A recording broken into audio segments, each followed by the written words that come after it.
प्रशासन के लिए कि वो कैसे ऐसी परिस्थितियों से निपटता है। और अब तक हमने वो देखा भी कि किस तरह से चुनाव आयोग ने पूरी तत्परता के साथ प्रशासन के साथ मिलजुल कर चुनाव कराए हैं।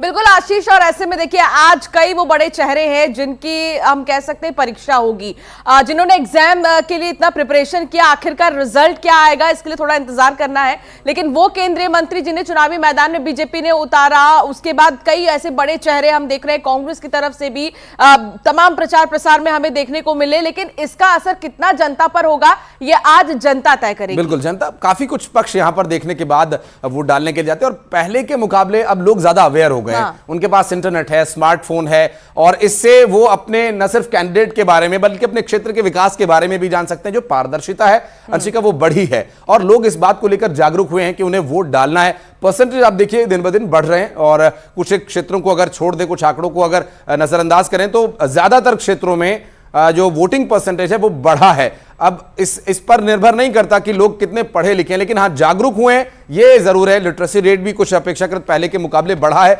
लेकिन 2018 के मुकाबले 2023 में हम उम्मीद कर रहे हैं कि परसेंटेज बढ़ेगा। देखिए जनता जनादेश किसके पक्ष में देती है ये तो जनता तय करेगी, उनके काम के आधार पर, उनके वादों के आधार पर और उन पर कितना वो भरोसा करते हैं। लेकिन बहुत बड़ा जो फैक्टर है वो ये कि आज लोकतंत्र का जो महापर्व है, जिसमें एक सिस्टम से खुद को कनेक्ट हुआ आम एक व्यक्ति मानता है और महसूस करता है।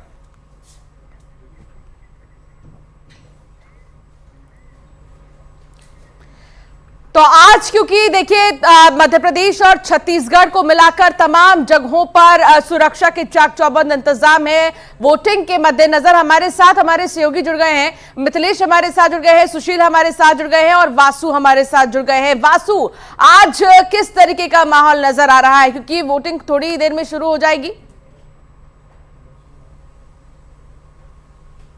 के मतदान को लेकर चुनाव आयोग की ओर से पहले ही सारी तैयारियां सुनिश्चित कर ली गई थी। कल शाम तक सभी जो मतदान टीमें हैं, मतदान दल है, वो अपने अपने मतदान केंद्रों तक पहुंच गई थी और आज सुबह से ही लगभग 6 बजे के बाद से ही जो मॉक पोल की प्रक्रिया है वो भोपाल के विभिन्न जो बूथ हैं वहां पर शुरू हो गई है और मॉक पोल के लिए जो एजेंट्स हैं पॉलिटिकल पार्टीज की ओर से जो लोग निर्धारित किए गए वो भी पहुंच रहे हैं और पूरी पारदर्शिता के साथ चुनाव हो, फ्री इलेक्शन हो, फेयर इलेक्शन हो, फेयरलेस इलेक्शन हो, उसको सुनिश्चित करने के लिए आप देख सकते हैं कि मतदान केंद्रों पर, बूथ्स पर जो पुलिस बल है वो भी यहां पर तैनात कर दिया गया है और अब से करीब 40 मिनट बाद जो वोटिंग की पूरी प्रक्रिया है वो शुरू हो जाएगी। 7 बजे से वोटिंग की जो पूरी प्रक्रिया है वो यहां पर शुरू हो जाएगी और तमाम जो अधिकारी कर्मचारी हैं उनके पहुंचने का भी यहां पर सिलसिला शुरू हो गया है। मध्य प्रदेश का चुनाव कई दिग्गजों के लिए साख का सवाल बना हुआ है। मध्य प्रदेश में मुख्यमंत्री शिवराज सिंह चौहान से लेकर पूर्व मुख्यमंत्री कमलनाथ तो चुनाव लड़ी रहे हैं, लेकिन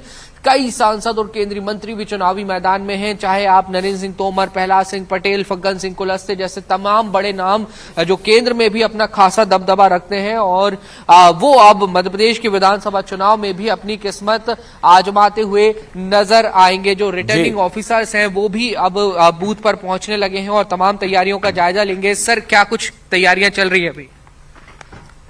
तो देखिए, हालांकि कुछ अधिकारी कह नहीं रहे हैं, लेकिन व्यस्तता होती है। अभी मॉक पोल की प्रक्रिया जैसा कि आपने बताया चल रही है, तो एक व्यस्तता होती है और समय इतना है नहीं। पहले जो सिस्टम है वो ठीक तरीके से हो और लोगों को सही समय पर वोट डालने का मौका मिले और किसी तरह की अव्यवस्था ना हो, इसलिए स्वाभाविक है उनकी अभी कोई प्रतिक्रिया ना आना। लेकिन हाँ, सिस्टम जब कार्रवाई शुरू होगी तो स्वाभाविक है, हम उम्मीद करते हैं कि वो जरूर इस पर रिएक्शन देंगे कि कैसे वो वोट कास्ट करा रहे। वासु, आप रहिएगा हमारे साथ, सुशील के पास चलेंगे इस वक्त।